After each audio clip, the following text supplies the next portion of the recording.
Good evening and welcome to my State of Mind here on WPRI.com. Still in repeat mode at 7:30 on MyRide TV and Fox Providence at midnight.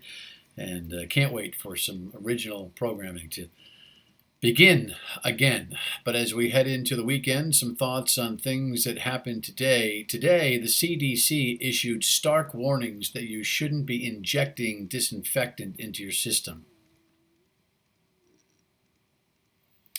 Why would the CDC have to tell us not to inject disinfectant into our system? Every disinfectant you've ever used has a warning label that says for external use only. Even the hand sanitizing disinfectant for external use only.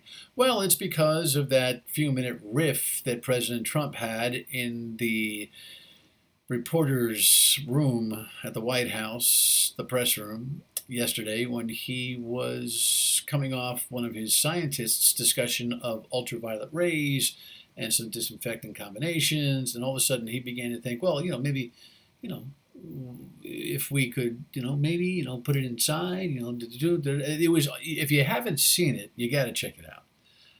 It was one of the strangest things. And what most of the world is talking about is his medical advisors, Dr. Birx and others, who are looking at him as if they have no idea why they're sitting there and what he is doing.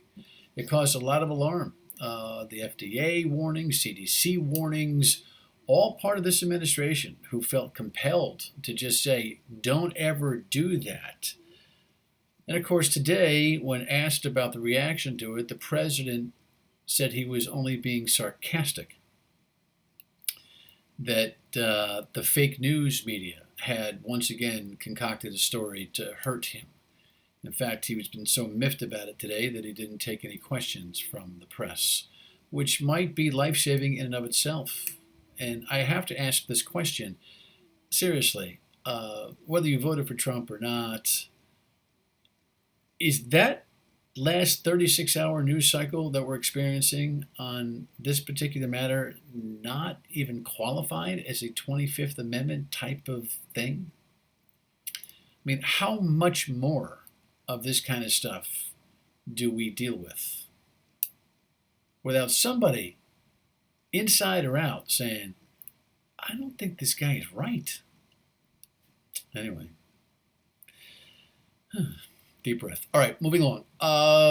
In Rhode Island, some interesting news. The governor establishes a Rhode Island fund in lieu of federal money for this express purpose to help those in nursing homes get a little bit of a bump. Hazard pay, it's called, and well, it should be. People making $20 an hour and less working in nursing homes who have very important jobs on the front line, whose patients are their lives and vice versa, are going to get a temporary bump to say thank you and to recognize that they too are frontline workers, at least in the battle against this COVID-19 disease. I don't have to tell you how wrecked the nursing home industry has been and the lives, more importantly, that have been lost due to this COVID-19 virus in too many nursing homes.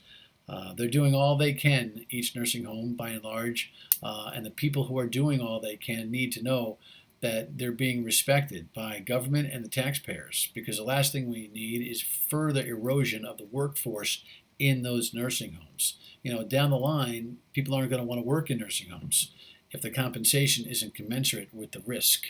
So I'm glad at least for this temporary reward makes sense to me. And another development at state government level, the governor announced today that there will be 20,000 antibody test kits that are coming to the state, and she has put together a task force to evaluate how those will be implemented. I don't think there are very many people watching this or around the state who didn't have some kind of a bug over the last couple, 3 months who don't wonder whether or not they've already had COVID-19. Yesterday when we talked about the state of New York and its test of 3,000 random people in the public to find that some 14% of the public had some antibody detection for COVID-19, which puts the numbers way out of whack from where we thought. It's clear that this virus is way more present and perhaps has been for a lot longer a time. We were all kind of thinking this thing is a late February, early March situation. So I had a bug, in early March. It had to be a fever. I had the same situation. I had an unusual fever myself in early March that I called the doctor about, and it was like, well, have you been to China? No. Have you been to Europe? No. Do you know anybody who has? No. Well, you probably have a fever. Well, some of the new CDC symptoms about this, including very, very, very dramatic chills and all that kind of a thing. I think a lot of us are thinking, I might have, and so it'll be interesting to see who did have, and this will be a step in that direction. So we need to have patience for this antibody testing, and 20,000 kids is not nearly enough.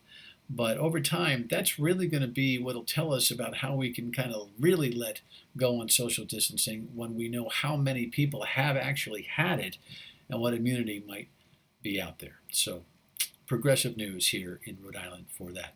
And lastly, on a lighter note, I was talking with Joe Paolino, the former mayor of Providence, earlier today. He's got one of those scanner machines set up in one of his downtown businesses at 100 Westminster Street.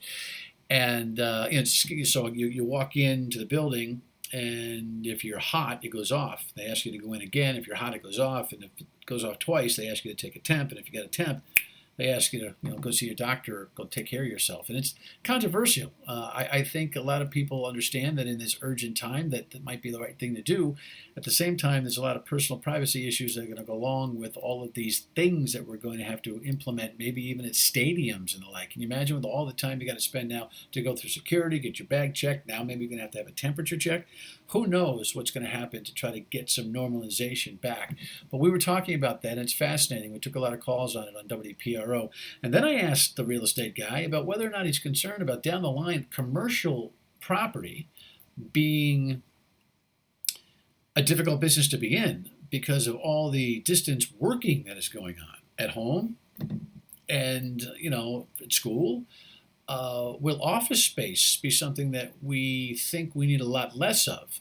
Joe said, you know what, when it comes right down to it, people are going to want more private office space, not shared office space, and that he was quite confident that the business was going to do well. And he said, working at home is awful nice, but there's an old adage, I married you for better or for worse, not to have lunch with you every day.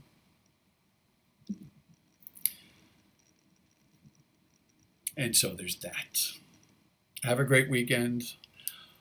Wash your hands. Try not to touch your face. Be kind to others. Have your mask or face covering available. Enjoy the beautiful sunshine tomorrow.